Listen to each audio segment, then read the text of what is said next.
Friends మీరు ఎలా అన్నారు? మేము బాగున్నాం. ఈరోజు వచ్చేసి టమాటా పచ్చడి అండి. టమాటా పచ్చిమిర్చి ఉడకబెట్టుకొని పైనుంచి నూనె వేసుకొని పచ్చడి చేసుకోవాలండి. చాలా బాగుంటుంది. ధనియా పౌడర్ అండి, 1 స్పూన్ ధనియా పౌడర్ వేసుకోవాలి.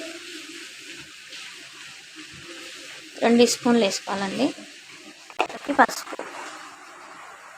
పసుపు కూడా వేసుకోవాలండి. చూడండి, ఇక్కడ నుంచి కలుపుకోవాలి. అంతా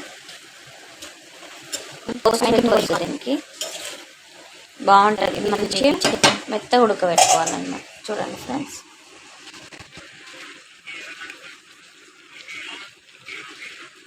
సరిపోయేంత నూనె వేసుకోవాలి. ఇంకా మళ్ళీ మనం పోసి పెట్టుకోవద్దు అనమాట. నేనైతే 4-5 స్పూన్లు చేశాక ఇలా కలుపుకొని ఎంత కలర్ఫుల్గా అనిపిస్తుంది. మెత్తగా అయింది ఫ్రెండ్స్. ఇంకొంచెం ఉడికినాక చల్లగా వేసుకొని మిక్సీ పట్టుకుంటే అయిపోతుంది ఫ్రెండ్స్. చూడండి ఫ్రెండ్స్, ఇక దగ్గర అయినాక స్టవ్ కట్టేసుకున్నాం ఫ్రెండ్స్. తర్వాత చల్లగా అయినాక మిక్స్ చేసుకున్నాం.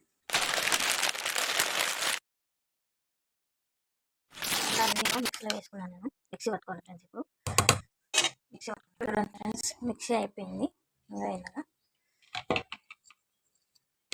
ఇట్లా ఫ్రెండ్స్ చూడండి, ఇట్లా పట్టేసుకోవాలి. పోసి పెట్టుకోవద్దండి.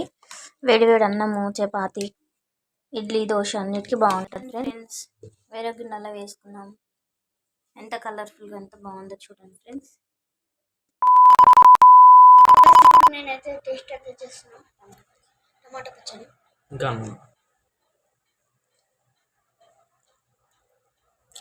చాలా బాగుంది, ఫుల్ బాగుంది గైస్. చేసుకుంటే టేస్ట్